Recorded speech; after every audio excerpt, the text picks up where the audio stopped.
सुखो बुद्धानं उत्पादो सुखा सद्धम्म देसना सुखा संघस्स सामग्री समगानं तपो सुखो। अर्थातच सुखकर सुखदायक आहे बुद्धांचा जन्म होणं, सुखदायक आहे सुखकर आहे संघाची सद्धम्म देसना श्रवण करणं, आणि सुखदायक आहे संघाची एकता, संघाने एकत्रित येऊन तपणं, एक होणं। पौर्णिमेच्या शीतल रात्रीच्या शांततेत, पौर्णिमेच्या शीतल चंद्राच्या त्या शांततेत सिंहावलोकन, गांभीर्याने सिंहावलोकन करण्याची जी संधी उपलब्ध होते, हेच खऱ्या अर्थानं पौर्णिमेचे वैशिष्ट्य होय। डॉक्टर बाबासाहेब आंबेडकर। तर या आज श्रावण पौर्णिमा, या श्रावण पौर्णिमेच्या निमित्तानं या रमाई बुद्धविहार नाचनगाव पुलगाव परिसरातील सर्व श्रद्धाशील बौद्ध उपासक तसेच उपासिकांना सविनय नमो बुद्धाय आणि जय भीम। या पौर्णिमेच्या सदिच्छा, मंगल कामना आणि मंगल मैत्री। आज विशेष धम्मदेशना म्हणून रक्षाबंधन पर्व या संदर्भातही आपली विशेष धम्मदेशना आपण आपले जे चॅनल आहे नोबेल ट्रूथ या चॅनलवर रक्षाबंधन विशेष धम्मदेशना, नारळी आणि आणखी जी पौर्णिमा आहे, आजच्या पौर्णिमेचं महत्व ही आपण आजच्या या ठिकाणी त्याच्यावरही श्रावण पौर्णिमेच्या महत्व म्हणून त्याचही महत्वाची पौर्णिमा आपण या ठिकाणी त्या पौर्णिमेचा महत्वाचा विषय काल आपण घेतलेलाच आहे। तर आज या ठिकाणी या पौर्णिमेच्या निमित्तानं आपण बौद्ध धम्मातील ज्या काही पूजा आहे, बौद्ध धम्मातील पूजा, ह्या बौद्ध धम्मातील ज्या काही पूजा आहे, पूजा हा शब्दच मूळतः पाली आहे। तर ह्या बौद्ध धम्मातील ज्या पूजा या संदर्भातला हा विषय आपण या ठिकाणी घेत आहोत। बौद्ध धम्मामध्ये आपण काया वाचा मनाने, बौद्ध धम्मामध्ये 3 प्रकारची वंदना आहे, ज्याला तिवार पंचांग प्रणाम सुद्धा म्हणतो आपण, तिवार पंचांग प्रणाम। तर कायावंदन, वाचा म्हणजे वाणीवंदन आणि मनोवंदन। कायावंदन 2 हात, 2 पाय आणि डोकं, याला पंचाअंग म्हणतात, पंच अधिक अंग। बुद्धाला वंदन करण्यासाठी या 5 अंगाचा काय लागत असतो, या 5 अंगांचा आपण यूज करत असतो, 2 हात, 2 पाय आणि डोकं। तर याला म्हणतात पंचांग प्रणाम। तर हे कायावंदन झालं। वाणीवंदन कोणतं, आपण जे म्हणत असतो, जे म्हणतो का नाही वंदनेला सुरुवात करत असताना, आणि जे तिसरं आहे ते म्हणजे मनोवंदन। मनोवंदन म्हणजे काय, मनातल्या मनात केलेलं वंदन आहे का ते। मनोवंदन म्हणजे हे शरीर, म्हणजे बुद्धासमोर जेव्हा तुम्ही वंदन करता, बुद्ध धम्म संघाला, त्रिरत्नाला जेव्हा 3 वेळा तुम्ही वंदन करत असता, तर त्यावेळी शरीरानं जेव्हा आपण वाणीनं, शरीरानं आणि मनानं जेव्हा वंदन करत असतो, जेव्हा बुद्धापुढे आपण झुकत असतो, धम्मापुढे आपण झुकत असतो, संघापुढे आपण झुकत असतो, तर आपल्या मनामध्ये तो भाव असला पाहिजे। कोणता भाव, हे शरीर अनित्य आहे, अनात्मा आहे आणि दुःख आहे। अनित्य, अनात्म आणि दुःख याचा बोध करत करत केलेलं वंदन म्हणजे मनोवंदन होय। म्हणून 3 प्रकारचे वंदन आहे, काया वंदन, वाणी वाचा वंदन आणि मनोवंदन, हे लक्षात ठेवायचं आहे। आणि बौद्ध धम्मामध्ये तिवार पंचांग प्रणाम आहे, तिवार पंचांग प्रणाम। तिवार म्हणजे काय, तर 3 वेळा बुद्धाला, धम्माला, संघाला शरण जाणार। आणि नंतर हे आपण साधू साधू हा सुद्धा 3 वेळा उच्चार असतोच, ते उदाहरण आहे एक प्रकारचं. तर बौद्ध धर्मामध्ये तिवार पंचांग प्रणाम आणि 3 प्रकारचे वंदन बौद्ध धर्मामध्ये आहे, जे मी तुम्हाला आज या ठिकाणी त्याच्याविषयी थोडस सांगण्याचा प्रयत्न करत आहोत. तर आपण अत्यंत महत्वपूर्ण विषय आहे बौद्ध धर्मातील पूजा व प्रतीके, हा आज आपण विषय घेणार आहोत. बौद्ध धर्मातील पूजा आणि प्रतीके म्हणजे काय? तर आपण जेव्हा बुद्ध पूजा म्हणतो तर पूजा हा शब्दच पाली आहे. नंतर आपण पाली वंदनाच्या सूत्रपठणामध्ये आपल्याला आणखी एक शब्द सापडते, बोधी पूजा. बोधी पूजा. आता बोधी पूजा म्हणजे काय बरं? तर बोधी या शब्दाचा अर्थ होते ज्ञान. काय होते? बोधी म्हणा किंवा संबोधी म्हणा किंवा त्याला ज्ञान म्हणा. तर इथं बोधी म्हणजे या शब्दाचा अर्थ काय होते? बोधी म्हणजे ज्ञान होते. ज्ञान. बोधी पूजा म्हणजेच काय? ज्ञानाची पूजा. कोणाच्या ज्ञानाची पूजा? बुद्ध धम्म आणि संघ. तर याला आपण बोधी पूजा म्हणतो. इतर धर्माप्रमाणे आपण ती कर्मकांडवाली मन्नतवाली बुद्धासमोर आपण काहीही मन्नत मागत नाही किंवा फुटफुटत नाही. बुद्धा मी तुला असं असं तर तू बुद्धा मले तसं तसं, तू मला तसं तसं नाही तर मी तुला तसं तसं नाही, असं आपण मन्नत वगैरे काही मागत नाही, काही फुटफुटत नाही. इतर सारखी आपण पूजा करत नाही. ती कर्मकांडावर आधारित असलेली पूजा आपण करत नाही. समजलं का? तर खूप मोठा फरक आहे. बौद्ध धर्मामध्ये मूर्ती पूजा आहे, नक्कीच आहे, पण आपण या ठिकाणी जे पहिल्या प्रकारची जी आपण पूजा आपण या ठिकाणी ते म्हणत असतो, तर ती म्हणजे काय? जशी आपण पुष्पपूजा. पुष्पपूजा बुद्धाच्या काळामध्ये सुमनमाळी बुद्धाला भिक्खू संघाला पुष्प अर्पण केल्याशिवाय, लक्षात घ्या, आणि खुजुत्तरा जी नंतर तिचं मन परिवर्तन झालं, बुद्धाला आणि भिक्खू संघाला पुष्प अर्पण केल्याशिवाय ती राजाच्या दरबारी प्रसेनजिताच्या दरबारी तो सुमनमाळी फुलं आणत नव्हता. पहिले फुलं कुठे? आजही बौद्ध राष्ट्रामध्ये कमळाची फुलं घेऊन प्रत्येक पौर्णिमेला कमळाची फुलं.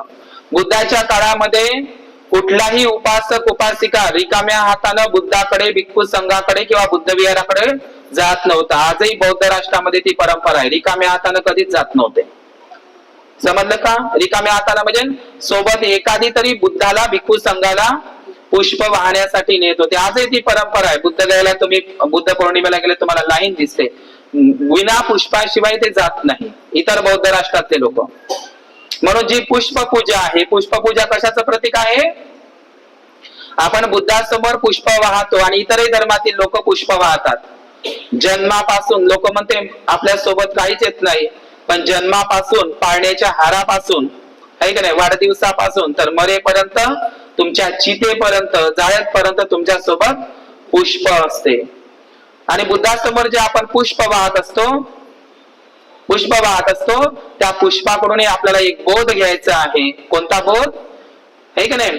कायोजी गुच्छ. ज्याप्रमाणे हे पुष्प आहे, हे जे पुष्प बाजारातून आणलेलं आहे तर हे टवटवीत आहे. टवटवीत आहे म्हणून आकर्षक आहे. आकर्षक आहे, टवटवीत आहे म्हणून ते सुगंधित आहे का नाही? परंतु हे फुल मात्र उद्यापर्यंत सुगंधित राहणार नाही. हे सडणार आहे, कुजणार आहे, याच्यातही दुर्गंध उत्पन्न होणार आहे. जसं हे फुल आहे त्याचप्रमाणे माझंही शरीर कसं आहे? फुलासारखंच आहे.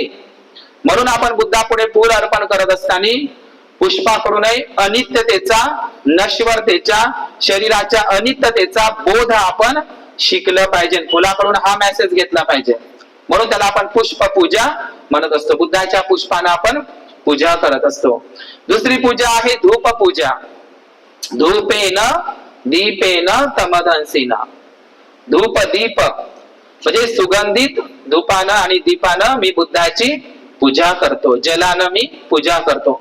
तिसरी आहे चैतीय पूजा. चैतीय पूजा म्हणजे जे चैत्य निर्माण केले होते बुद्धांच्या महापरिनिर्वाणानंतर 8 आणि सम्राट अशोकाने नंतर 84,000 जे चैतीय धातू म्हणजे काय? बुद्धांचे शारीरिक धातूंची जी पूजा मी करतो. नंतर आहे प्रदीप पूजा, प्रदीप म्हणजे हेच मी तुम्हाला सांगितलंय, दीपानं अगरबत्ती. बुद्धाच्या काळामध्ये तर दिवेच होते, है की नाही, दिव्याचीच पूजा होती. आता अलीकडे मेणबत्त्या आलेला आहे. समजलं का तुम्हाला?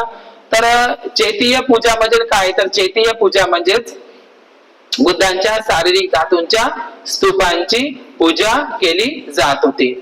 लक्षात घ्या. तर प्रदीप पूजा म्हणजे काय? तर प्रदीप पूजा म्हणजे काय? तर आता आपण मेणबत्तीकडून जर मेसेज घेतो म्हटलं, मेणबत्तीकडून हाच मेसेज आपण घेऊ शकतो. कोणता? की ज्याप्रमाणे मेणबत्ती स्वतः जळून इतरांना प्रकाशमान करते, स्वतः जळते आणि इतरांनाही प्रकाशमान करते. मेणबत्तीकडून हा मेसेज, हा संदेश आपण ग्रहण केला पाहिजे. माझंही जीवन मेणबत्ती सारखंच आहे असलं पाहिजे, आहे की नाही. आणि तिसरं आहे बोधिवृक्ष पूजा.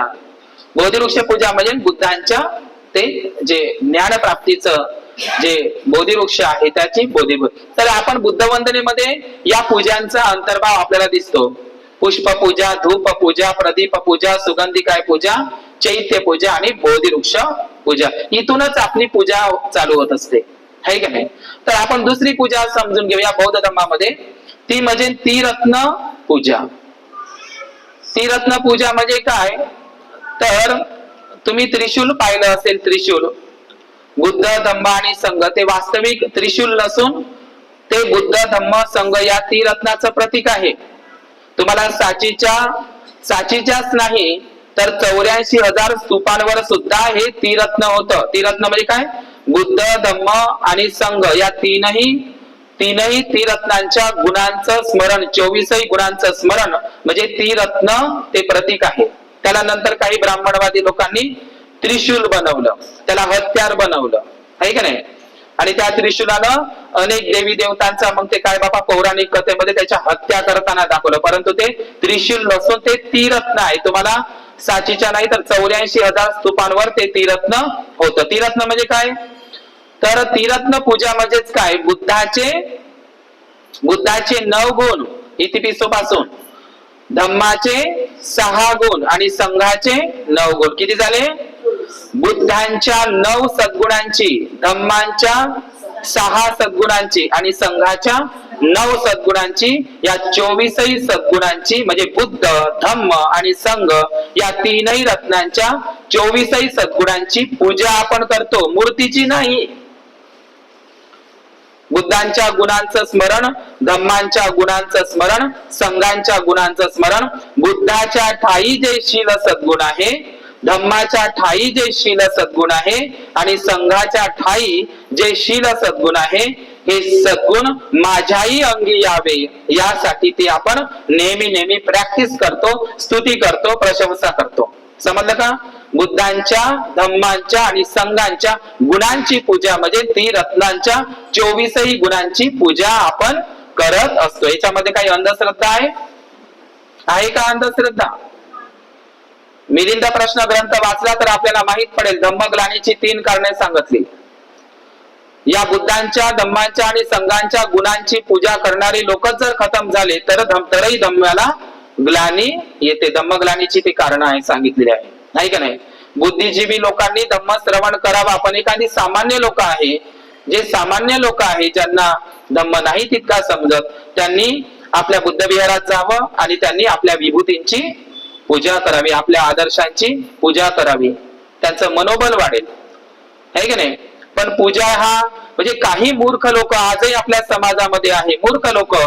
मूर्ख लोक आहे आपल्या समाजामध्ये. आता त्यांचा अज्ञानच म्हणा, अज्ञानाला काय दोष देता येते? काय म्हणतात? भंतेजींचं परित्राण पाठ, भिक्खूंचं परित्राण पाठ आणि ब्राह्मणांचं सत्यनारायण पाठ सारखंच आहे म्हणते. सांगा, सारखं आहे का? ब्राह्मणांचा सत्यनारायण पाठ आणि भिक्खूंचा परित्त पाठ, भिक्खूंचा म्हणण्यापेक्षा बुद्धाचा परित्त पाठ सारखा आहे का? मला तुम्हाला विचारायचं आहे.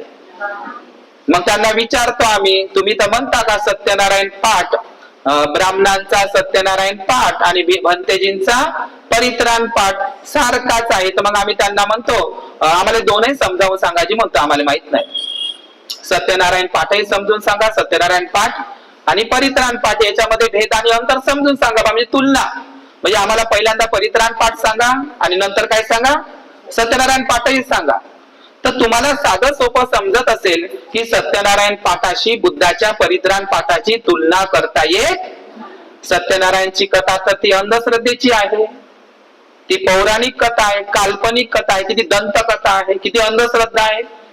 गाडगे बाबांनी तर किती प्रहार केले त्या सत्यनारायणच्या कथेवर, आहे की नाही. बुडालेलं जहाज जर वर्त येत असेल तर असे कितीतरी जहाज बुडून राहिले. टायटॅनिक नावाचं काहीतरी सिनेमामध्ये जहाज बुडत आहे. सत्यनारायणची कथा केली तर जहाज वर्त येता म्हणतात, बुडत नाही.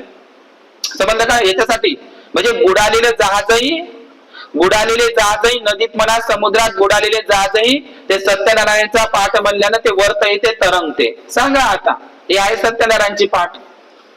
आणि बुद्धाचा जे 84,000 परित सुट्टाचा जो पाठ करत असतो आपण, तर काय बुद्धाच्या सत्यनारायणाच्या कथेशी बुद्धांच्या परित्राण पाठाची तुलना करता येते का. काही लोकांना बुद्धाची पाली भाषा समजत नाही, त्याचं अज्ञान. काही लोक उपासक उपासिका आपल्या समाजामध्ये आहे, रात्रभर परित्राण पाठ करते, ते बनतेजी काही समजतही नाही आम्हाला, रात्रभर परित्राण पाठ करते, काही समजतच नाही आम्हाला. अरे समजत नाही हा तुझा भाग. बुद्धाने पाली भाषेमध्येच बुद्ध धम्माचा प्रचार आणि प्रसार केला, भिक्खू नाही केला. तू पाली शिकणं, बाबासाहेबांनी पाली भाषेवर जोर दिला आहे. तू पाली भाषा शिकशील तर त्या रात्रभर असणाऱ्या त्या परित्राण पाठामध्ये त्याच्यामध्ये तत्वज्ञान आहे, बुद्धाची फिलॉसॉफी आहे, विचार आहे त्याच्यामध्ये. समजत नाही ही आपली चुकी आहे. मग त्या महापरित्राण पाठाचा अर्थ समजत नाही, त्या गाथांचा सुत्तांचा अर्थ समजत नाही, तर पाली भाषा शिक, मग तुला अर्थ समजेल, मग तू त्याच्यावर टीका करणार नाही, आहे का नाही. पाली भाषा आपली आहे का नाही, पाली भाषेचा अभ्यास करावा ना माणसानं, आहे का नाही. तर आपण जे म्हणत असतो, काही लोक म्हणतात भंतेजी लोक सूत्रपठणच करतात, गाथाच घेतात, काही समजत नाही. अरे वाणी शुद्ध होत असते भगवंताच्या त्या वाणीनं. तुम्हाला समजते जरी नसेल, आपली वाणी पवित्र होत असते. समजलं का. नुसतं उच्चारल्यानं बुद्धाच्या गाथा तुम्ही दैनंदिन पूजा घेता बुद्ध विहारात घरी, का त्या तुमच्या मला सांगा, तुम्ही एखादी बाई खूप जोऱ्यानं झगडा करत आहे, तिचं मन दूषित होईल का. परित्राण पाठ घेतल्यानं वंदना घेतल्यानं तिचं मन दूषित होईल, कलुषित होईल का मन, का शुद्ध होईल. समजत जरी नसेल तरी तिचं मन शुद्ध होईल का त्या गाथेनं. श्रद्धा असते का नाही त्या गाथे मागे, एक हे असते का नाही, ऊर्जा असते ना. तर सत्यनारायण पाठाशी बुद्धांच्या परित्राण पाठाची तुलना होऊ शकत नाही, असं म्हणणंही चुकीचं आहे. बुद्ध वचनांचा अपमान करणं आहे. बुद्धांचे कुठं, बुद्धांच्या धम्मगाथा कुठं, पवित्र धम्मगाथा, वैज्ञानिक धम्मगाथा, आणि कुठं तो पौराणिक काल्पनिक सत्यनारायणाचा. म्हणजे हेही वाणीचेच दोष झाले. बुद्धांच्या गाथांची सुत्तांची कुठल्याही ब्राह्मणी मंत्राशीन, आरतीशीन, पूजा पाठाशीन, कर्मकांडाशीन तुलना करता येत नाही, त्याचेही दोष लागतात. सांगा, सत्यनारायणचा पाठ न परित्राण पाठ सारखा आहे का. पुन्हा उत्तर हवं आहे मला, नाही आहे ना. तर याच्यानंतर कधीच तसं म्हणायचं नाही. समजलं का. पण लोकांना वाणीचे दोष नाही समजत हो. समजलं का. तर हे बुद्धांच्या धम्मांच्या आणि संघांच्या गुणांचं स्मरण म्हणजे काय आहे, ते काय आहे, त्रिरत्ना गुणांची 24 गुणांची पूजा आहे. नंतरच्या कालखंडामध्ये बुद्धाचं महापरिनिर्वाण झाल्याच्या नंतर आणि महापरिनिर्वाणाच्या आधी प्रतीक पूजा होती. नीट लक्ष द्या, महत्वाचा विषय सांगत आहोत. प्रतीक पूजा, प्रतीक म्हणजे काय होते, सिम्बॉल. लक्षात घ्या, प्रतीक पूजा. मूर्ती पूजेच्या अगोदर बौद्ध धम्मामध्ये प्रतीक पूजा होती. प्रतीकांची पूजा करणं, प्रतीक म्हणजे काय, सिम्बॉलिक पूजा, प्रतीक पूजा. बुद्धांच्या आधीही आणि बुद्धांच्या महापरिनिर्वाणानंतर, तर मग त्याचा हे संबंधच आहे. महापरिनिर्वाण झाल्याच्या नंतर तथागतांचे. तर पहिली प्रतीक पूजा आपण बौद्ध धम्मामध्ये, ती म्हणजे काय, बैलाची पूजा. कोणती पूजा. तुम्ही पूर्वी चंपारण किंवा त्या पश्चिम चंपारण बिहार जिल्ह्यामध्ये गेले तर तुम्हाला अशोक पिल्लावर, त्याला अशोक पिल्लर नाही म्हणत, त्याला अशोक स्तंभही नाही म्हणत, त्याला धम्मस्तंभ म्हणतात. ते अशोकाने उभारले म्हणून त्याला अशोक स्तंभ म्हणतात. जे पिल्लर आहे का ना, पिल्लर समजलं तुम्हाला, ते पिल्लर, खंबे, पिल्लर, त्याला अशोक स्तंभ नाही म्हणत, त्याला धम्मस्तंभ म्हणतात. पण अशोकाने निर्माण केल्यामुळे त्याला अशोक स्तंभ म्हणतात. तर तुम्हाला बैलाचं जे जसं सिंहाची 4 मुद्रा आहे आपल्याला दिसते, आपण पाहतो राष्ट्रीय राजचिन्ह म्हणून, आहे का नाही, भारताचं राष्ट्रीय चिन्ह म्हणून. तर त्याप्रमाणे बैलाचं सुद्धा शिल्प पिल्लरवर आहे, तिथे रामपूर्वा हरिराज नवरिया नंदनगडला. समजलं का? आता बैलाची पूजा म्हणजे काय, किंवा सांचीच्या स्तूपावर गेले तर तुम्हाला बैल दिसते. काय दिसते? बैल दिसते तुम्हाला. सांचीच्या स्तूपाची गोष्ट नाही, सम्राट अशोकाने 84,000 जे स्तूप बांधले होते ते नष्ट झाले, त्याच्यावरही ते शिल्पकला होती बैलाची. काय होती? बैलाची. मग बैलाचं प्रतीक पूजा म्हणून का ते विहारांवर, स्तूपांवर किंवा लेण्यांवर तो बैल का कोरला जातो? कारण सिद्धार्थ गौतम हे कोण होते? कृषी प्रधान संस्कृतीचे होते. समजलं का तुम्हाला? बुद्ध आणि त्याच्या धम्मग्रंथामध्ये आपण पाहतो की 1,000 नांगर राजा शुद्धोधनाच्या शेतामध्ये दररोज 1,000 नांगर चालत होते. आता 1,000 नांगर जर चालत असेल सिद्धार्थ गौतमाच्या त्या शेतामध्ये म्हणा किंवा शुद्धोधन राजाच्या कपिलवस्तूला, तर बैल किती लागेल?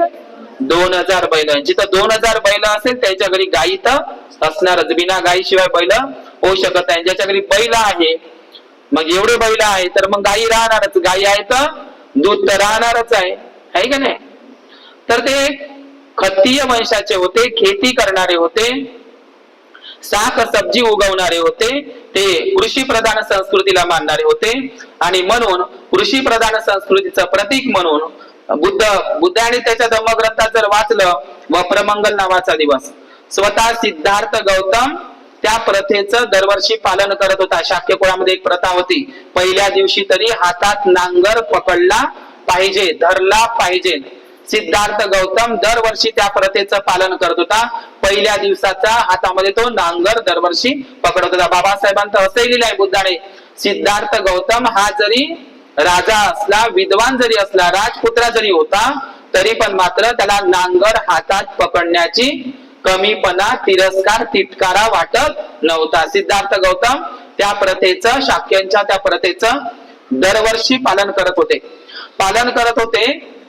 आणि अशा प्रकारे सिद्धार्थ गौतमाच्या ते कृषी प्रधान संस्कृतीचे असल्यामुळे शुद्धोधन आणि सिद्धार्थ गौतम शाक्य लोक हे कृषी प्रधान संस्कृतीचे असल्यामुळे, भूमिपुत्र असल्यामुळे सम्राट अशोकांनी 84,000 स्तूपांवर, लेण्यांवर आपल्याला आणि स्तंभांवर बैलाचं प्रतीक शिल्पकला पूजा आपल्याला दिसते. आलं का लक्षात तुम्हाला? तर हे बैलांची प्रतीक पूजा, बैलांची ही प्रतीक पूजा म्हणून, बैलांची सुद्धा पूजा म्हणून नाही पण त्याचा एक सन्मान म्हणून शिल्पकलेवर ते होतं. स्तूपांवर जर ते बैलाचं शिल्प काढल्या जात असेल तर लोक स्तूपांबरोबर त्याची पूजा होत होती ना. लोक स्तूपाला काय करत होते? चंक्रमण करत होते, फेऱ्या मारत होते, परिक्रमा करत होते. तर त्याच्यावर जे शिल्प काढलेलं आहे बैलाचं, बुद्ध हे कृषी प्रधान संस्कृतीचे असल्यामुळे बैल हे शिल्पांकन कोरल्या जात होतं. नंतर पोळ्यामध्ये आपण मिलिंद प्रश्न ग्रंथ वाचला तर बैलाचे 4 गुण आपण बघूया नंतर कधीतरी. तर पहिलं प्रतीक पूजा कोणती? बैल. दुसरी आहे हत्ती. हत्ती या शब्दाचा अर्थ होतो नाग. पालीमध्ये नाग सुत्तही आहे, नाग जातकही आहे. हत्ती म्हणजे काय? नाग होत असते, नाग टोटेम आहे. आणि तुम्हाला माहित आहे महामायेला जे स्वप्न पडलेलं होतं आहे की नाही, सुमेध बोधिसत्व नावाचा पांढरा हत्ती तिच्या स्वप्नामध्ये आलेला होता. बुद्धाच्या जन्माशी संबंधित आहे, निगडित आहे. कोण? पांढरा हत्ती. त्याचं नाव काय आहे? सुमेध बोधिसत्व. बुद्धाने त्याच्या धम्मग्रंथामध्ये वाचलेले आपण. मग बुद्धाच्या जन्माशी संबंधित असलेलं प्रतीक कोणतं? पांढरा हत्ती म्हणलं, हत्ती शिल्प दिसलं आपल्याला तर बुद्धच आठवते आहे की नाही. बुद्धाची चाल सुद्धा गजराजासारखीच होती, म्हणजे हत्तीप्रमाणे, लक्षात घ्यायचं आहे. आणि हत्ती हे स्फूर्तीचं, शौर्याचं प्रतीक आहे. बाबासाहेबांनी ते चिन्हही ठेवलेलं होतं. आलं का लक्षात तुम्हाला? इथूनच नंतर ते बहुजन समाज पार्टीमध्ये ते गेले, पण बाबासाहेबांनी त्याचा पहिल्यांदा काय केला होता? यूज केलेला होता. कशाचा? हत्ती हे सिंबॉल आहे महामायेच्या, म्हणजे बुद्धाच्या जन्माचं, म्हणजेच बोधिसत्व सिद्धार्थ गौतमाच्या जन्माशी संबंधित आहे. कोण? पांढरा हत्ती. म्हणून 84,000 शिल्पांवर, विहारांवर, लेण्यांवर किंवा बुद्धाच्या आईच्या दोन्ही बाजूला 2 तुम्हाला काय दिसते? हत्ती दिसते ते महालक्ष्मीचं चित्रण होय ते दोन बाजूला दोन हत्ती आणि कमळाच्या फुलामध्ये उभी किंवा बसलेल्या पोझिशन मध्ये तर ते महामाया होय त्याचीच मग महालक्ष्मी बनवलेली आहे. तर हत्ती म्हणजे काय हत्ती म्हणजे हे सुद्धा बुद्धाच्या जन्माशी संबंधित असलेलं प्रतीक आहे समजलं. म्हणून ते 84,000 स्तूपांवर लेण्यांवर ते विहारांवर कोरल्या जात होतं. तिसरं आहे सिंह. काय आहे सिंह लक्षात घ्यायचं.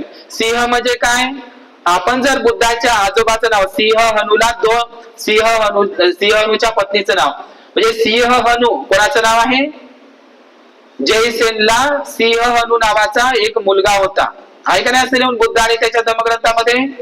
जयसेन नावाचा एक शाक्य होता कपिल वस्तूला आणि त्याला सिंह हनू नावाचा एक मुलगा होता. सिंह हनू आजचं पंजाबी लोकांमध्ये सिंह म्हणजे सिंग नाव काही लोकांना सिंग इज किंग म्हणतात.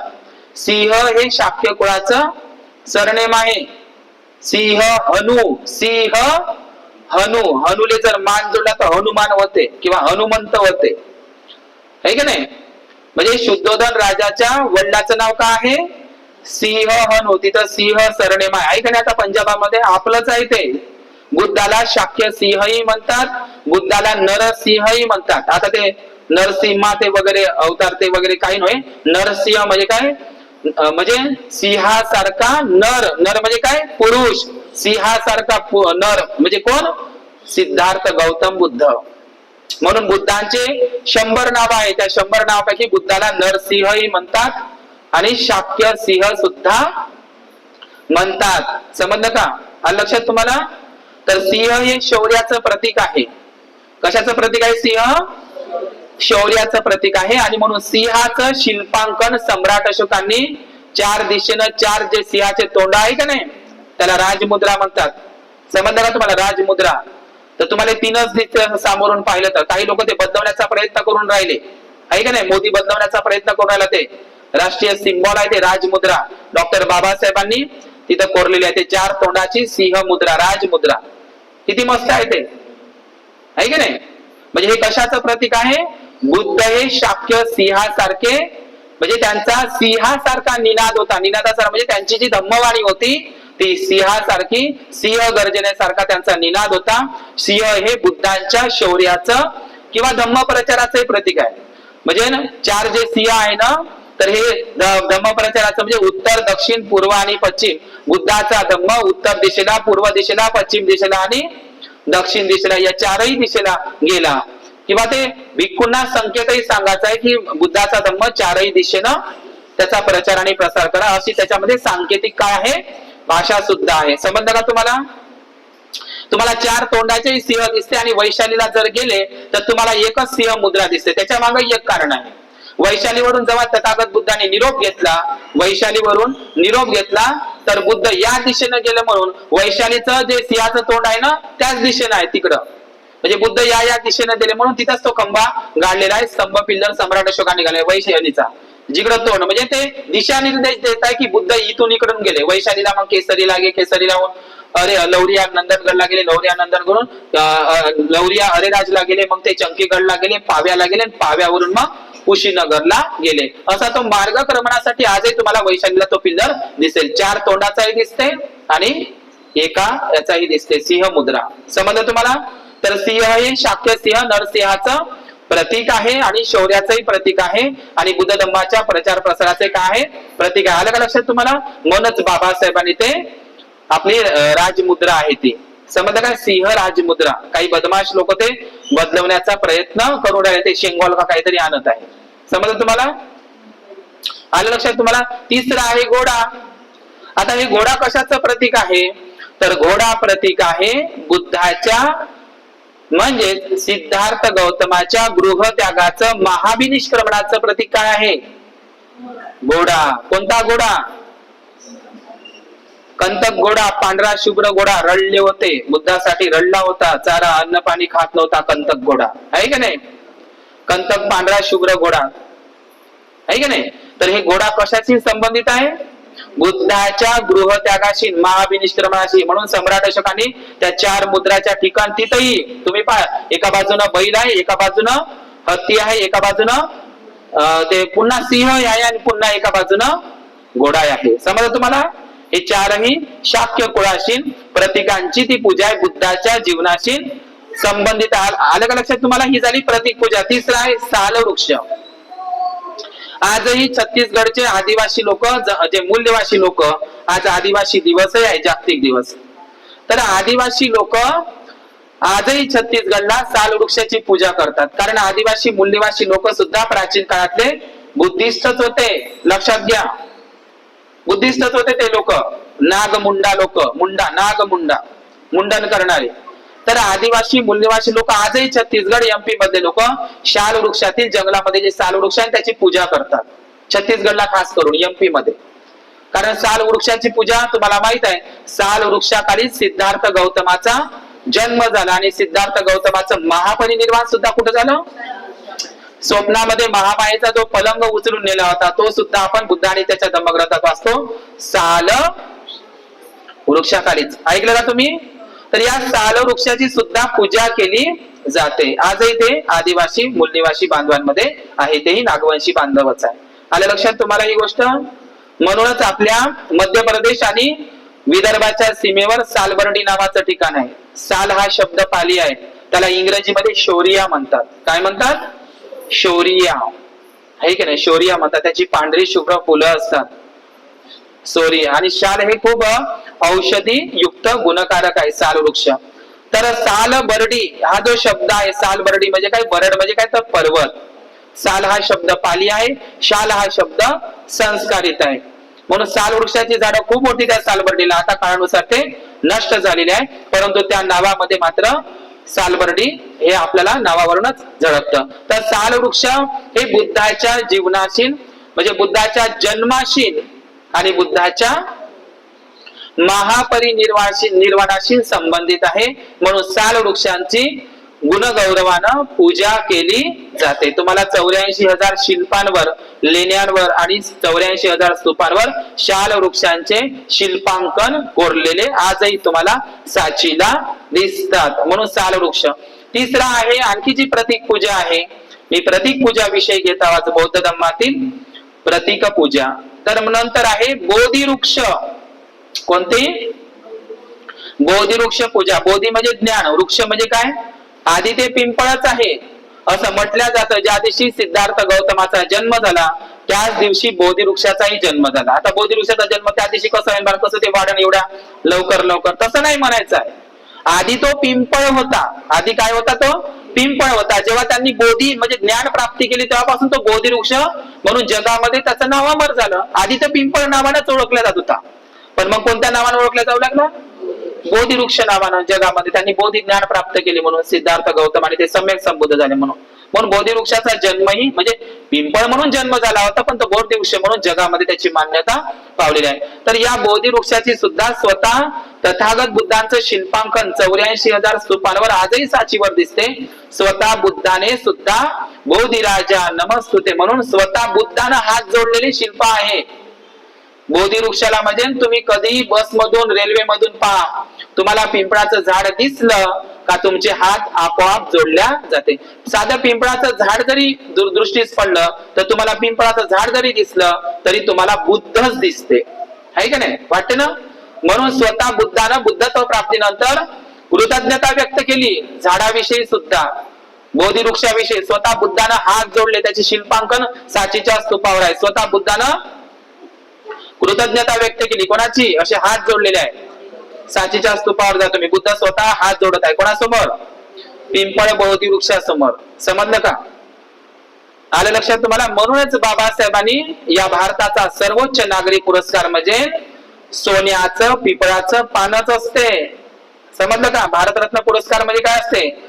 सोन्याचं पिंपळाचं पान. सोन्याचं म्हणजे गोल्ड, 24 कॅरेट गोल्डचं ते सोन्याचं एक पान असते पिंपळाच्या पानाचं, त्याच्यावर 24 आऱ्याचं चक्रही आहे. समजलं का तुम्हाला? तेच भारतरत्न पुरस्कार. लोक भारतरत्न म्हणते का नाही? हे नागरी पुरस्कार खऱ्या अर्थानं भारतरत्न माहिती आहे का कोणाला म्हणावं? बुद्धरत्न, धम्मरत्न आणि संघरत्न हे वय खरे भारतरत्न. यांनीच जगामध्ये, लक्षात घ्या, हेच माहिती भारतरत्न. त्याचं आता नाव थोडस असतं. भारतरत्न कोणते? भारताची ओळख कशामुळे निर्माण झाली जगात?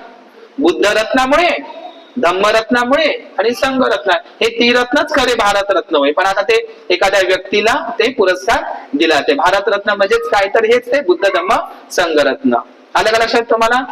तर सम्राट अशोकांनी, आपण फक्त एवढंच ऐकलेलं आहे की सम्राट अशोकांनी 84,000 महास्तूप, महाविहार, धम्मस्तंभ, 84,000 शिलालेख आणि 84,000 धम्मचक्र कोरले, एवढंच आपण ऐकलंय. पण लक्षात घ्या, भगवान बुद्धांच्या 84,000 शारीरिक धातूंवर पूर्ण जम्बूद्वीपामध्ये, पूर्ण भारतामध्ये जिथं जिथं भगवान बुद्धांचे 84,000 स्तूप बांधले का नाही, तर त्या स्तूपापाशी सम्राट अशोकांनी बुद्ध गयेची बोधिवृक्षाचं झाड सुद्धा लावलेलं आहे. तुम्ही कुठेही जा, कोणत्याही स्तूपाकडे, तुम्हाला आजूबाजूला ते झाड दिसते, त्याच्या बिया. समजलं का? म्हणजे 84,000 महास्तूप, तर 84,000 महास्तूपापाशी बुद्ध गयाच्या बोधिवृक्षाची झाडं सुद्धा सम्राट अशोकांनी लावली. जगामध्ये सर्वात जास्त बोधिवृक्षाचं रोपण करणारे, म्हणजे झाडांची लागवड करणारे कोण आहे? सम्राट अशोक. लक्षात घ्या, सम्राट अशोक आहे. आलं का लक्षात तुम्हाला? तर सम्राट अशोकांनी केवळ भारतातच नाही, 84,000 जिथं जिथं महास्तूप आहे तिथं तिथं तर बोधिवृक्ष लावलेच सम्राट अशोकांनी, त्या आज्ञाच दिल्या. परंतु श्रीलंकेमध्ये सुद्धा बोधिवृक्ष घेऊन पाठवलेलंच आहे. तुम्हाला माहितच आहे कोण आहे ती स्त्री? धम्म प्रचारिका, पहिली जगातील, भारतातील पहिली धम्म प्रचारिका संघमित्रा. तिच्या हातामध्ये काय दिलं? बोधिवृक्षाची शाखा घेऊन पाठवलं. लक्षात घ्या, आजही ती अनुराधपूरला, श्रीलंकेला आजही संघमित्रानं लावलेले झाड आहे. समजलं का? आजही दीक्षाभूमी पाशी बुद्धगयेचं ते झाड आहे. पण तुम्हाला एक गोष्ट सांगतो, आज जे तुम्हाला बुद्धगयेचं जे झाड दिसते, ती 4थी शाखा आहे. आहे ती बोधिवृक्षाची शाखा, पण ती 4थी शाखा आहे.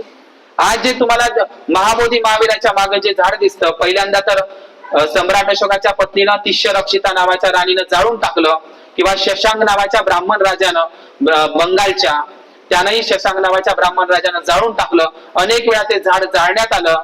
आणि लक्षात घ्या, पुन्हा पुन्हा त्या ठिकाणी ते झाड होतं. आता जे झाड तुम्हाला दिसतं का नाही तिथं, लक्षात घ्या, आता जे तुम्हाला झाड दिसतं महाबोधी महावीराच्या मागे वज्रासनापाशी, तर ते झाड म्हणजे सर अलेक्झांडर कनिंगहम यांनी श्रीलंकेमधून संघमित्रानं जे झाड श्रीलंकेला नेऊन लावलं होतं, त्याचंच रोपटं पुन्हा आणून सर अलेक्झांडर कनिंगहम या इंग्रज अधिकाऱ्यांनी लावलेलं सध्याचं झाड तुम्हाला महाबोधी महावीराच्या बाजूला दिसते. लक्षात घ्या, त्याचे किती मोठे उपकार आहे.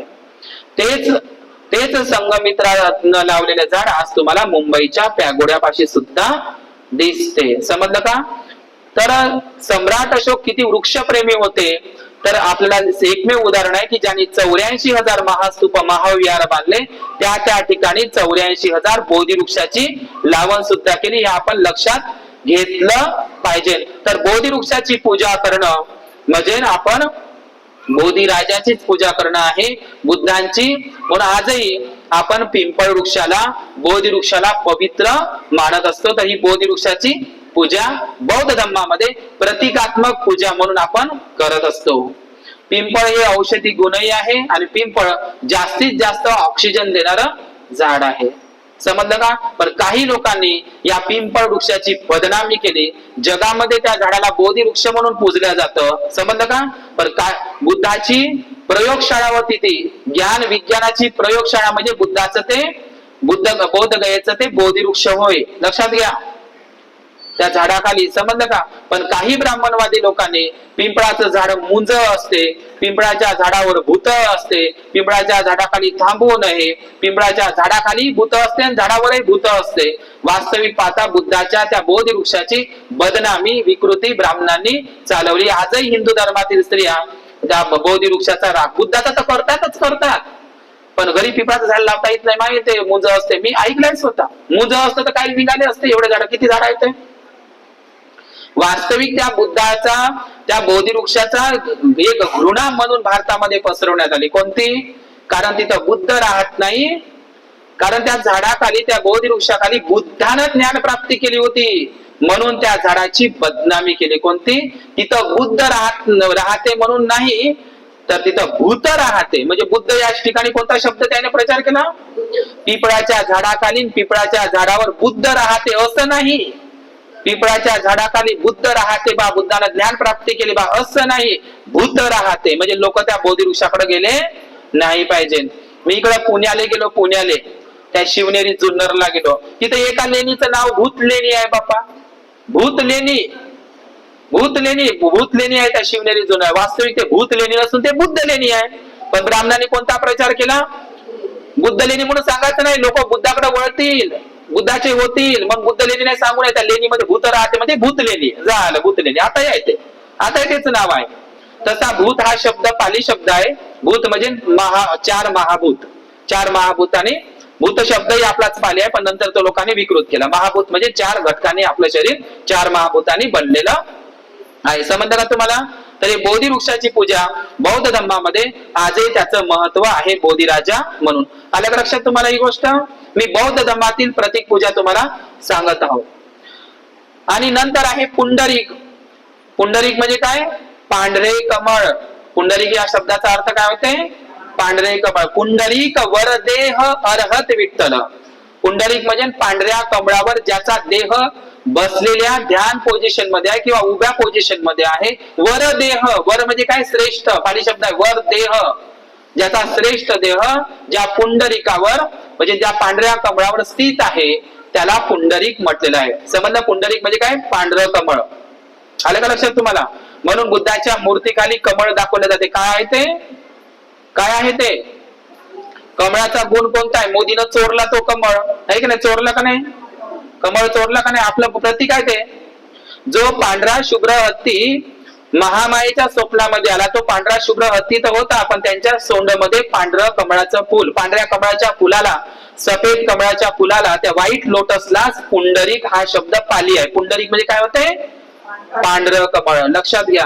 आजही तुम्ही अजंठाला गेले तर बोधिसत्व पद्मपाणीच्या हातामध्ये पांढरी पेंटिंग तुम्हाला अजंठामध्ये दिसते. आपल्या विहारात लावलेलीच आहे ते.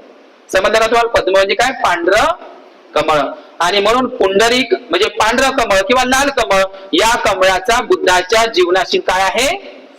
संबंध आहे. बुद्ध धर्माशी ते प्रतीक आहे. म्हणून बुद्धांच्या याच्या खाली दाखवले जाते ते. कारण कमळ कसा असतो? चिखलात असूनही सुद्धा चिखलाचा स्पर्श होऊ देत नाही. मनुष्याने तसंच या दुर्गंधयुक्त अशा या विकारी दुनियामध्ये राहूनही सुद्धा कमळ जसं चिखलामध्ये राहूनही सुद्धा इतरांना आवडतं.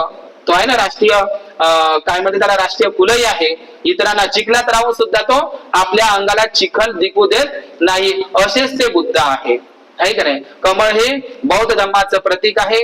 कमल म्हणून बुद्धाला कमल नयन असा शब्द बुद्ध आणि त्याच्या धम्मग्रंथामध्ये आलेला आहे. बाबासाहेबांनी विचारलं कमल नयन. कमल नयन म्हणजे काय? कमळाच्या पाकळीसारखे ज्याचे नयन आहे, डोळे आहे. समजलं तुम्हाला? हे कमल नयना असा शब्द बुद्ध आणि धर्मामध्ये आहे. तर कमळाच्या पाकळीप्रमाणे ज्याचे डोळे आहे म्हणून पुंडरीकाचंही एक महत्व आहे. नंतर आहे वज्रासन. कोणतं? वज्रासन. वज्र म्हणजे काय? तर दगड होत असते. वज्रासन म्हणजे काय? ज्या स्वस्ती नावाच्या गरीब शेतकऱ्यांकडून सिद्धार्थ गौतमाने ज्या 4 मुठ्या घेतल्या होत्या निरंजना नदीच्या काठी, समजलं का? तर त्याचं जे आसन केलं त्या कुशा नावाच्या गवताचं, त्याला वज्रासन म्हणतात. काय म्हणतात? वज्रासन. वज्रासन म्हणजे दगडासारखं. अजिबात म्हणजे जोपर्यंत मला सम्यक संबोधी प्राप्त होणार नाही, माझी काया गळून पडली तरी चालते, है ना, रक्त आटले तरी चालते, बुद्धाचा मनोनिग्रह, तर तो अधिष्ठान संकल्पाचा दिवस म्हणजे वज्रासन. दगडासारखं अजिबात घेतलेला संकल्प पूर्ण करणं. समजलं का? तर या त्याला म्हणतात वज्रासन. वज्रासन म्हणजे आजही तुम्हाला महाबोधी महावीराच्या माग बोधी वृक्षाखाली एक ओटा दिसते. समजलं? त्याला कठडे बांधलेले दिसते आणि ह्या ओट्याचीच पूजा मुस्लिम बांधवांमध्ये दर्ग्याच्या पूजांमध्ये गेलेली आहे. आपलीच आहे ती. काय करतात मुस्लिम बांधव? एक ओटा करतात, त्याच्यावर हिरवी चादर टाकतात चमकीले, त्याच्यावर पुष्प टाकतात, ते पुष्पाचे असे फुलांच्या काय टाकतात, त्या चादरी वगैरे टाकतात, सुगंधित द्रव्य टाकतात, पाणी टाकतात का नाही? आजूबाजूला सुगंधित वातावरण पसरत. मग तेच आहे का नाही ते मुस्लिम बांधवांनी जे केलंय का ते दर्ग्यासारखं, म्हणजे दर्गा नव्हे ते वज्रासनाचं होय ते त्यांच्यामध्येही गेलेलं आहे. सारखंच आहे, तुम्ही पहा, आहे का नाही? ही वज्रासन पूजा मुस्लिम बांधवांनी सुद्धा आपल्यामध्ये घेतलेली आहे. ते समजलं? आपल्या प्रतीकांची चोरी केलेली आहे. वज्र आजचं मुस्लिम बांधवाची जे कबर दिसते ना तुम्हाला, जे असं चौकोनी वटा दिसते, दुसरं तिसरं काय नसून वज्रासनाची काय आहे, बौद्धांकडून घेतलेली परंपरा आहे ती. समजलं का तुम्हाला? आलं का तुम्हाला? हे वज्रासन, वज्रासन म्हणजे काय, बुद्धाने ज्या ठिकाणी ज्ञान प्राप्ती केली ते ठिकाण आजही आहे तिथं. त्या वज्रासनाची आपण काय करतो, पूजा करतो. काही महिला तर बिस्लरीच्या बॉटला घेऊन जातात आणि त्या बोधिवृक्षाला पाणी देतात. समजलं का? इतकी श्रद्धा आहे बौद्ध राष्ट्रांमध्ये. आपण तर चाललो रिकाम, फुलंही नेत नाही विहारात. रिकाम्या हाताने कधीच विहारात जायचं नसते. एक फुल तरी घेऊन आलं पाहिजे तुम्ही, घरचं तरी बाजारातलं तरी. समजलं का? त्याचंही एक पुण्य असते. का नसते पुण्य? नाही हे नाही केलं ते नाही केलं तर काय होते, नाही जेवलं तर काय होते, आहे का नाही? तिसरं आहे चंक्रमण. चंक्रमण म्हणजे काय, परिक्रमा. चंक्रमण म्हणजे काय, आजही हिंदू समाजामध्ये देवळाच्या सभोवताल चक्रा मारतात लोक. मारतात का नाही? ही परंपरा त्याची नाही. असे अनेक गांधार मूर्तीमध्ये, अफगाणिस्तानमध्ये, मथुरेमध्ये असे भिक्खू लोक समोर आणि त्याच्या मागे माग उपासक उपासिकांच्या शिल्पकला सापडलेल्या आहे. स्तूपांच्या माग म्हणजे फेऱ्या मारणं, चंक्रमण परिक्रमा करणं, बोधिवृक्षाच्या स्तंभाच्या, स्तूपाच्या, महाविहाराच्या, बोधिवृक्षाच्या सभोवताल फेऱ्या मारणं ही परंपरा बौद्धांची आहे. नंतर ते आता त्या काय बाबा वडाले मारायला लागल्या फेऱ्या, 7 जन्मात हाच नवरा भेटू दे, तो बेवडा असला तरी चालते. आणि मग ही सगळी परंपरा, मंदिराला फेरा मारणं ते असं वगैरे, मग ते आपण पाहिलेलं आहे. समजा तुम्हाला बोधिवृक्षाची एक गोष्ट आणखी तुम्हाला सांगतो, तो मुद्दा चुकला. आज जे लोक पंढरपूरला तुळशीचं बिंद्रावण वगैरे घेऊन जातात ना, तर त्या काळामध्ये प्रत्येक बौद्ध उपासक उपासिकांच्या, प्राचीन जम्बूद्वीपामध्ये प्रत्येक बौद्ध उपासक उपासिकांच्या अंगणासमोर बोधिवृक्ष असायचा. समजलं का तुम्हाला? आणि बोधिवृक्षाचं प्रतीक म्हणून स्त्रिया अनेक ठिकाणी बोधिवृक्षाची लागवड करायच्या आणि त्याचं प्रतीक म्हणून डोक्यावर घेऊन त्याची पूजाही करायच्या. समजलं? आज ते तुळशी वृंदावन आपल्याला पूजा करताना दिसतात. तुळशीची जागा म्हणजे बोधिवृक्षाची जागा तुळशीनं घेतलेली आहे. समजलं तुम्हाला? दुसरी गोष्ट, महामाया. तर तुम्ही सांचीच्या स्तूपाला भेट दिली तर कमळाच्या फुलामध्ये एक स्त्री बसलेली दिसते आणि उभी दिसते. तर आता सांचीचा स्तूप आपल्याला पूर्ण दिसतो म्हणून आपल्याला ते चित्र दिसलं. बाकीचे स्तूप तर ब्राह्मणवाद्यांनी नष्ट केले. समजलं का तुम्हाला? नष्ट केले. म्हणजे सांचीच्या स्तूपावरती आपल्याला शिल्पकला पाहायला भेटते. एक स्त्री, 2 बाजूला 2 हत्ती, महामायेचं चित्र. तर एका सांचीच्या स्तूपावरच ती शिल्पकला नव्हती. महामायेचं, बुद्धाच्या आईचं चित्र एकाच सांचीच्या स्तूपावर नव्हतं. जेवढे 84,000 स्तूप महाविहार होते तेवढ्या याच्यावर बुद्धाच्या आईचं, महामाया देवीचं चित्र, शिल्पकला सम्राट अशोकाने कोरलेली होती. म्हणजे बुद्धांच्या आईचं सुद्धा महत्व होतं. बुद्धांच्या महामायेला सुद्धा जिच्या पोटी हा जो रत्न जन्माला आला, राजरत्न बुद्ध जन्माला आला, तर त्याच्याही बुद्धाच्या आईचं हे गुणांचं पूजा केली जात होती. ही महामाया पूजा महालक्ष्मीमध्ये कन्वर्ट झाली. महालक्ष्मीचं, महामायेचं चित्र, बुद्धाच्या आईचं, महामाया देवीचं शिल्पकला नंतर महालक्ष्मी म्हणून, धनाची देवी म्हणून प्रेझेंट करण्यात आलेली आहे. समजलं तुम्हाला? हे फक्त राजा रवी वर्माने हे चित्र केलेलं आहे. आपण बौद्ध धर्मातील प्रतीक पूजा म्हणून आपण शेवटचं प्रकरण घेणार आणि ते थांबणार आहोत. नंतर सम्राट अशोकांनी आपण हे ऐकलंय की सम्राट अशोकांनी 84,000 महास्तूप, 84,000 महाविहार, 84,000 धम्मशिलालेख, 84,000 बोधिवृक्ष, 84,000 धम्मचक्र, 84,000 धम्मस्तंभ, 84,000 धम्म म्हणजे आपण ते राजमुद्रा, हे सम्राट अशोकांनी 84,000 हे सगळं कोरलेलं आहे.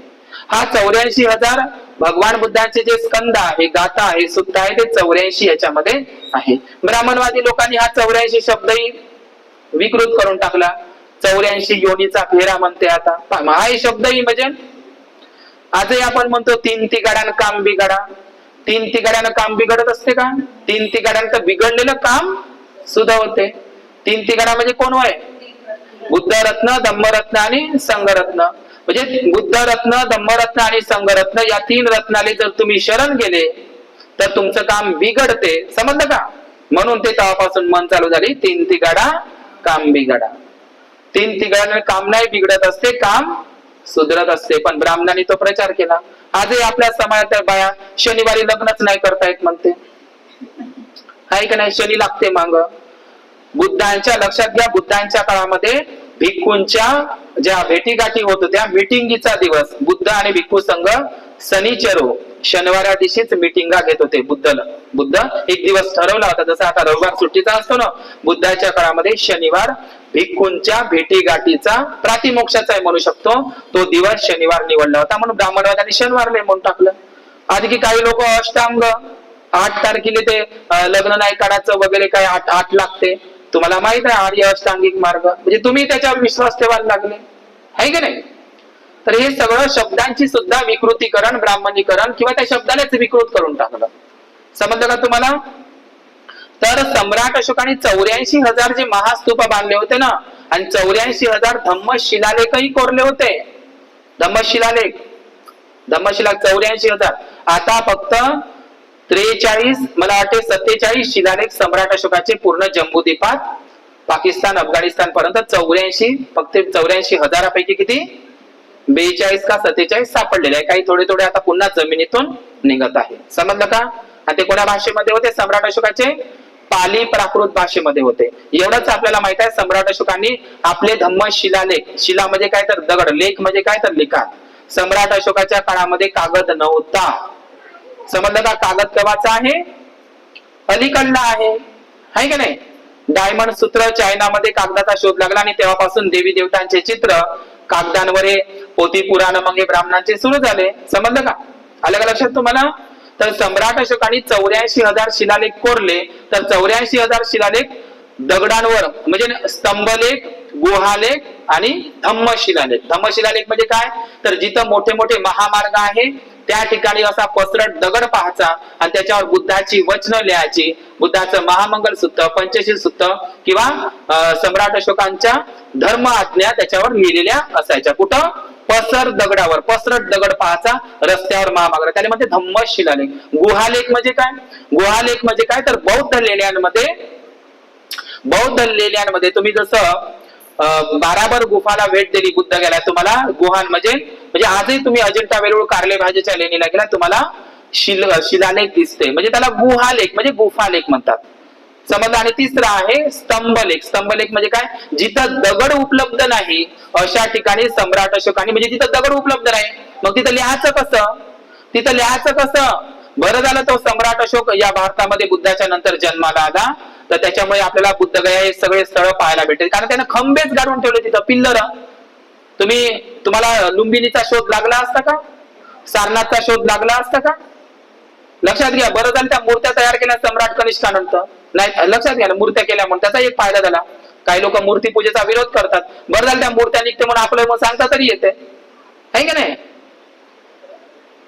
हो किंवा नाही. त्या मूर्ती पूजेचा एक लाभ झाला का नाही. आपण आपली वेळ म्हणून सांगतो, जमिनीमध्ये जिकडे जगामध्ये सगळ्यात मोठा रेकॉर्ड ब्रेक आहे, जगात सगळ्यात जास्त मूर्त्या जमिनीखाली कोणाच्या आहे, बुद्धाच्याच आहे. आता निघत आहे. आता तर स्वीडन मध्ये बुद्ध मूर्ती निघाली, इराण मध्ये निघाली, ग्रीस मध्ये निघाली, इटली मध्ये निघाली. आता पुन्हा शोध चालूच आहे की नाही.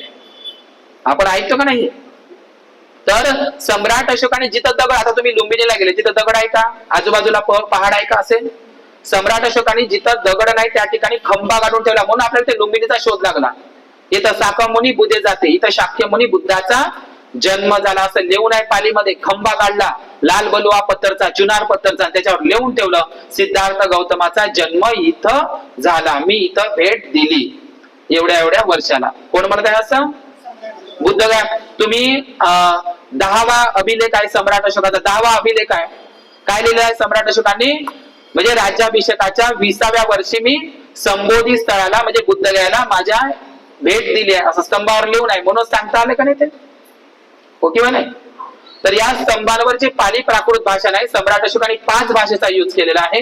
पाली, खरोष्टी, भाब्रू, अरेमाईक, ग्रीक आणि यवनी, या 5ही भाषेचा सम्राट अशोकांनी बुद्धांच्या वाणी चिरंतन राहावी आणि ती दगडांवर कोरून राहावी म्हणून सम्राट अशोकांनी म्हणतात ना, काळ्या दगडावरची रेष आहे तर काळ्या दगडावरची रेष दुसरी तिसरी काही नसून हेच ते सम्राट अशोकाचे 84,000 शिलालेख आहे, जे कधीही मिटले नाही पाहिजे.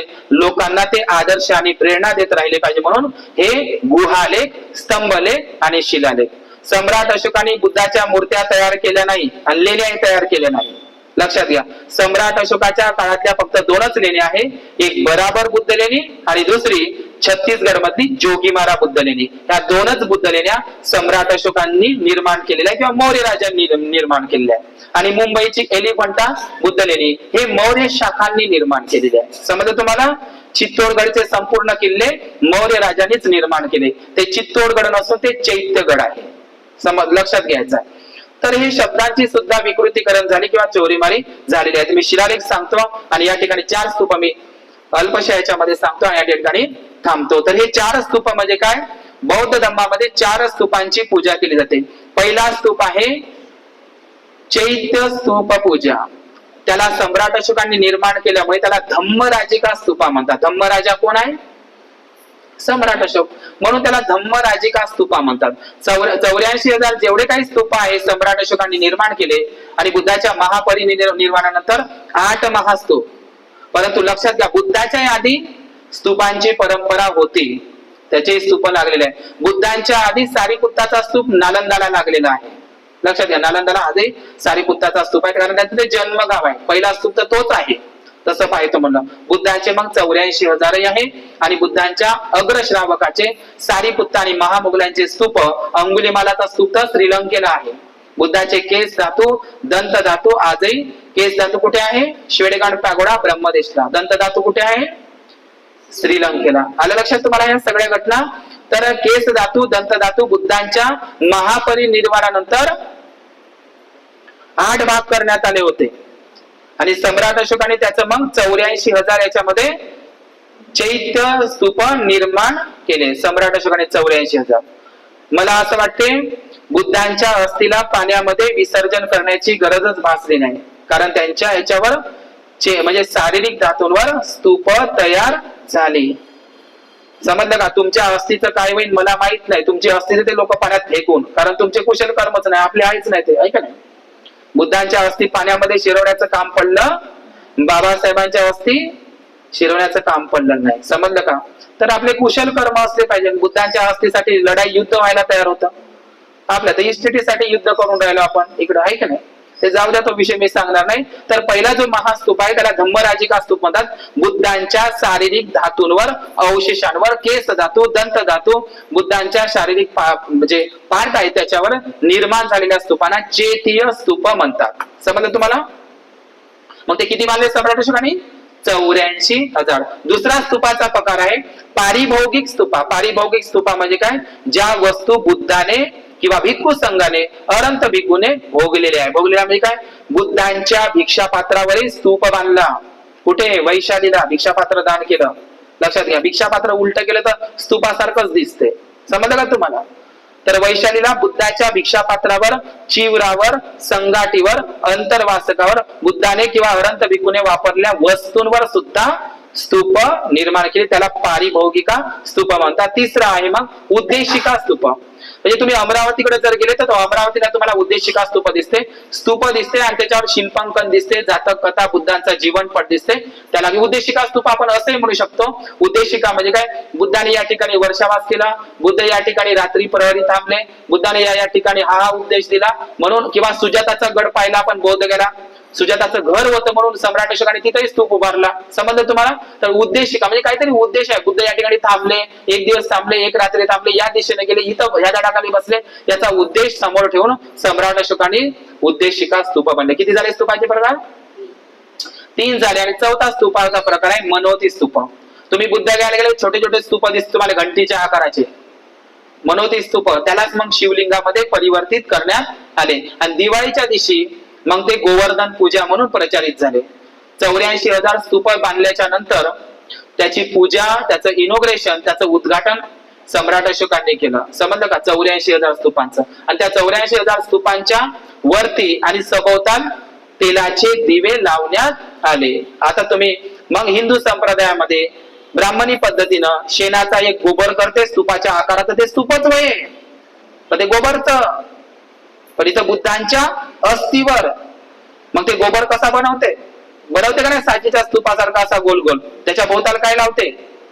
दिवे लावते. भोवताल दिवे. वरतही काय लावते? दिवे. त्याला फुलंही टोचते, लोक रांगोळी काढते. हे स्तूपांचीच परंपरा आहे, पण त्यांनी गोबर पूजामध्ये परिवर्तित केलेली आहे. समजलं का? सम्राट अशोकाने 84,000 स्तूप निर्माण केले आणि त्याचा पूर्ण जम्बूद्वीप भारतामध्ये त्याची रोषणाई केली, पूजा केली, उद्घाटन केलं. ते होता दीपदान उत्सव. परंतु नंतर मात्र ब्राह्मणवाद्यांनी प्रतिक्रांतीच्या नंतर गोबर पूजा, शेण पूजा म्हणून स्तूपाच्या आकाराचं तर ते बनवतात, त्याला छट पूजा म्हणतात, त्याला म्हणतात मनोती स्तूपा. छोटे छोटे स्तूप तुम्ही कारले भाजे बेडसेच्या लेण्यारातील तुम्हाला गोल गोल दिसते, त्याचेच मग शिवलिंग ब्राह्मणांनी प्रेझेंट करून शिवलिंग म्हणून परिवर्तित करण्यात आलेले आहे. समजलं तुम्हाला? किती स्तूपाचे प्रकार सांगितले मी तुम्हाला? 4 स्तूपाचे प्रकार सांगितले. आणि या ठिकाणी मी नंतर मग 4थ्या धम्मसंगीतीमध्ये शेवटचं एक प्रकरण आहे मूर्तीपूजा. समजलं? आपली त्रिरत्न गुण पूजा झाली, ठीक आहे. दुसरी कोणती झाली?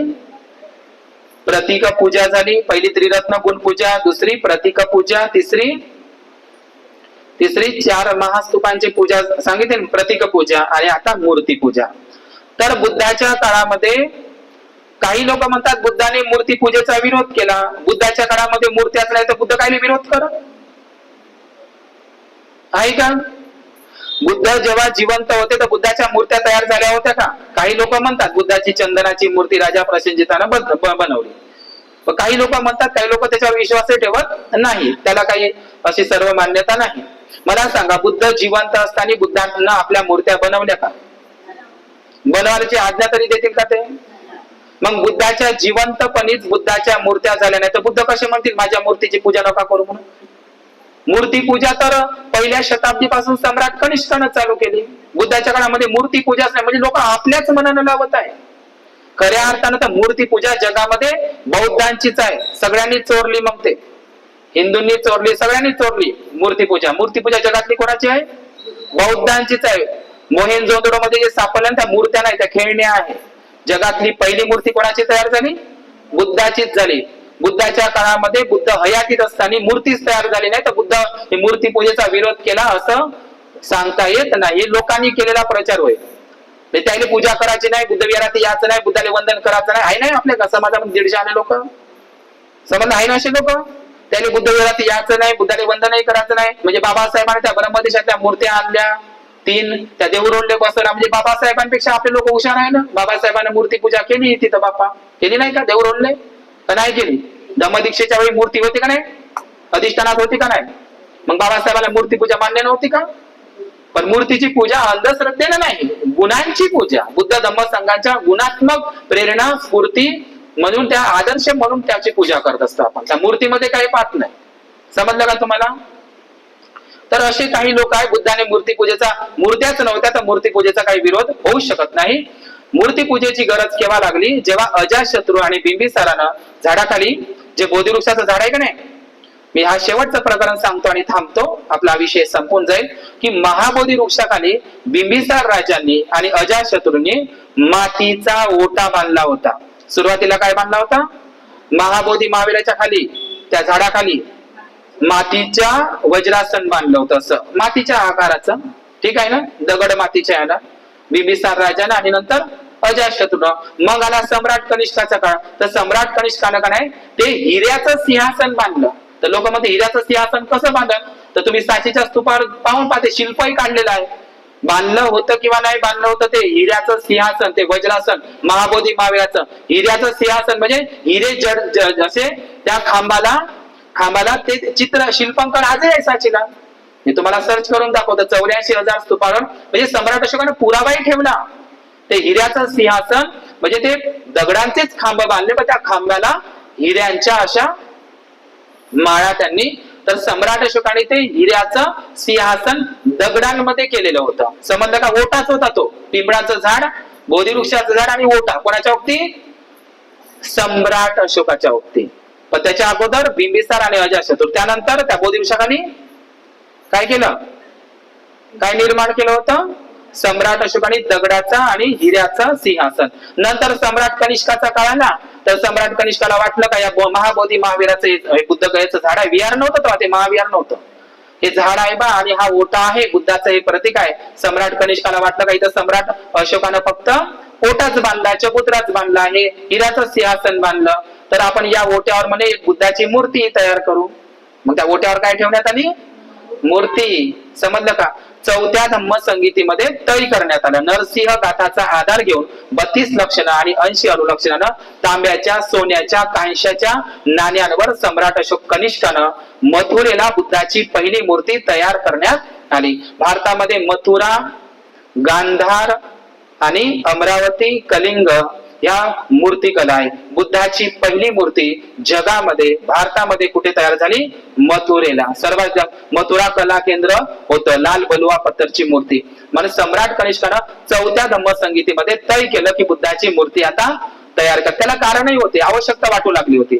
एवढा मोठा महान माणूस आहे, त्याची मूर्ती नसणं चांगली गोष्ट नाही. सम्राट कनिष्कानं पहिल्या शताब्दीमध्ये चौथ्या धम्म संगीतीमध्ये पारित झालं, तय केलं. भिक्खूंचा निर्णय घेऊन सम्राट कनिष्कानं स्वतःच्या मनाला नाही, भिक्खू संघाची समिती घेतली आणि मग राहुल माता यशोधरा जिनं जे वर्णन केलं नरसिंह गाथाच्या आधारावर बुद्धांच्या मूर्तीची पहिल्यांदा नाण्यांवर आणि नंतर मग दगडांवर सर्वात जास्त बुद्धाच्या मूर्त्या सम्राट कनिष्कानं देश विदेशामध्ये दान केल्या, अफगाणिस्तान पर्यंत. म्हणून जमिनीमध्ये कोणाच्या मूर्त्या सापडते? कनिष्काच्या. समजलं का? मग सम्राट कनिष्कानं काय केलं? त्या वज्रासनावर सम्राट अशोकाने बांधलं, त्याच्यावर मूर्ती बसवली. मग आला गुप्त काळ. गुप्त काळाला आता पहिले सम्राट अशोकाने काय बांधलं? तिथं हिऱ्याचं सिंहासन. ठीक आहे. फक्त कंपाऊंड, त्या पिपळाच्या झाडाला काय बांधलं? फक्त कंपाऊंड, चबुतरा. मग कोणाचा काळ आला? सम्राट कनिष्कानं. सम्राट कनिष्कानं त्या चबुतऱ्यावर, त्या वज्रासनावर, त्या पिंपळाच्या झाडाखाली, बोधी वृक्षाखाली काय ठेवली? मूर्ती ठेवली. मग आला गुप्त काळ. नरसिंह गुप्त, बालागुप्त, हे जे कुमारगुप्त, समुद्रगुप्त, हे जे बुद्धिस्ट राजे होते गुप्त, या गुप्त लोकांनी मग असं वाटलं, अरे अरे हे बोधी वृक्षाचं झाड आणि मूर्ती उघड्यावर आहे, मग याच्यावर काय बांधलं पाहिजे? विहार बांधलं पाहिजे. त्यालाच मंदिर म्हणतात. मंदिर संकल्पना. जगातलं पहिलं मंदिर. मंदिर शब्दही आपलाच आहे आणि विहार शब्दही आपलाच आहे. समजलं का तुम्हाला? टेम्पल म्हणतात त्याला. तर जगातलं पहिलं मंदिर, जगातलं पहिलं विहार म्हणजे महाबोधी महाविहार होय. आणि हे कोणी बांधलं? सम्राट अशोकांनी पायाभरणी केली, पण गुप्त राजांनी बांधलेलं ते आजचं महाबोधी महाविहार. इतिहास लक्षात ठेवायचा.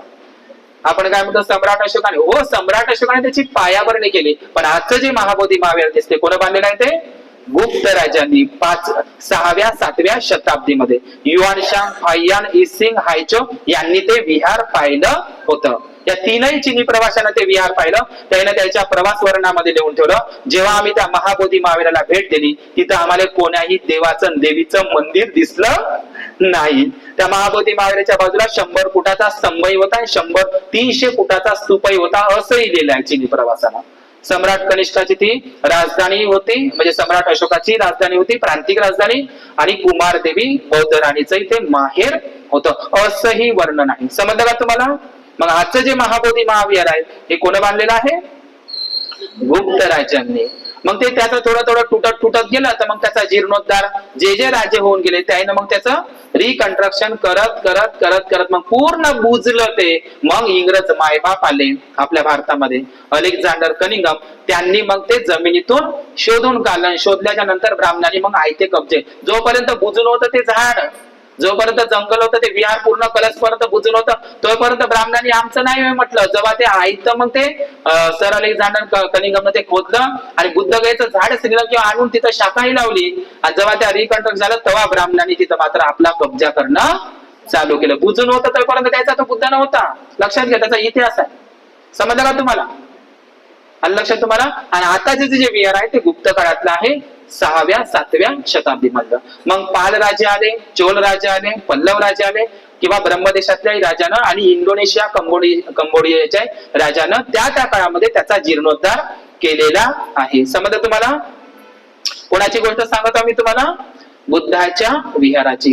तर ते जे विहार बांधलेलं आहे ते नागर शैली मधलं आहे, नाग लोकांची नागर शैली.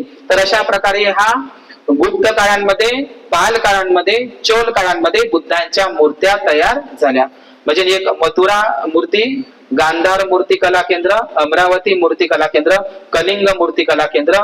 गुप्तांनी सुद्धा बुद्धांच्या मूर्त्या बनवल्या, चोल बौद्ध राजांनी बनवल्या, पल्लवांनी बनवल्या आणि पाल राजांनी सुद्धा बनवलेल्या आहे. मूर्तिकला आजही आता आपल्याला सध्याला दिसत आहे. समज तुम्हाला? तर हा आहे बौद्ध धर्मातील प्रतीकांचा पूजा आहे. हा इतिहास आपल्याला माहित असणं गरजेचं आहे. अंधानुकरण होणार नाही. आणि जे सिरीपाद आहे, सिरीपाद म्हणजे काय? सिरीपाद सर्व बुद्धांच्या पावलांची पूजा करतो आपण. समजलं का? आजही तुम्ही बुद्ध गेले तुम्हाला ते कमळाचं लोटस दिसते आणि पाय दिसते, त्याला सिरीपाद सरोरुहे.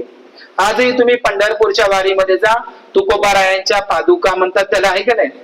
आणि ज्ञानेश्वर माता पादुका पालखीमध्ये ठेवतात ना, त्याची ते बौद्धांचीच परंपरा होती, बुद्धांच्या पावलांची. आजही हिंदू स्त्रिया कुठे काढतात? ते तुळशी पाशी काढतात रांगोळी म्हणून. म्हणजे ज्या दिवशी भिक्खू आपल्या दरवाजावर आला नाही त्या दिवशी भिक्खू आज दुसऱ्या दिवशीला चारिका मागायला गेला असं म्हणून त्या काळातल्या स्त्रिया आपल्या घराच्या समोर बोधिवृक्ष काढत होत्या आणि बोधिवृक्षासमोर बुद्धांचे पावलांची प्रतीक म्हणून ते असे रांगोळीला काढायच्या, त्याची पूजा करायचा. सिरीपाद सरोरुहे. म्हणून त्याच्या बुद्धांच्या पायावर जे 32 आहे, स्वस्तिकही आपलंच आहे, नास्तिकही आपल्या, उलटही आपल्या, सवाशी आपल्या. हिंदूंचं काहीच नाही, सगळे प्रतीक त्यांनी चोरलेले आहे. समजलं का? ते स्वस्तिक आपण बुद्धाच्या पावलावर तुम्ही वैशालीला जा, कुठे जा, तुम्हाला ते सगळं पाहायला दिसतं. स्वस्तिक, ओम, हे सगळं त्रिशूळ सगळे आपलंच आहे. ब्राह्मणांचं काहीच नाही, संस्कृती बौद्धांची आहे. समजलं का तुम्हाला? म्हणून ते स्वस्तिक आपलं नाही माहिती, हिंदूचं अजिबात नाही. स्वस्तिक आहे ते नास्तिक, उलट सवाश सगळंच आपलं जाते. प्रतीकांची सगळी चोरीमारी झालेली आहे. आज त्या हिंदू भगिनी काढतात, त्याच्यावर हळदी कुंकू लावतात. ती बौद्धांचीच परंपरा होती. स्त्रिया बुद्धांची पावलं म्हणून ते आपल्या अंगणामध्ये पूजा करत होती, त्याला वंदन करत होती. आजही तुम्हाला ते शिल्प तुम्हाला सांचीच्या स्तूपावर पाहायला मिळतात. समजलं? आज तुम्हाला लक्षात आली प्रतीक पूजा, बौद्धांच्या प्रतीक पूजा. आज हा जो विषय मी घेतला लांबलचक विषय आहे, तरी पण मी तुम्हाला अल्पशा भाषेमध्ये सांगण्याचा प्रयत्न केलेला आहे. भवतु सब्ब मंगल, भवतु सब्ब मंगल. नथी मे शरणं अय्यं बुद्धो मे शरणं वरं एतेन सच्च वज्जेन होतु मे जय मंगल. नथी मे शरणं अय्यं धम्मो संघो मे शरणं वरं एतेन सच्च वज्जेन होतु मे जय मंगल. सब्ब पापस्य अकरणं कुशलस्य उपसंपदा सचित्त परियोधपनं एतं बुद्धान शासनं. साधु साधु साधु. बुद्धं नमामि, धम्मं नमामि, वंदन करा.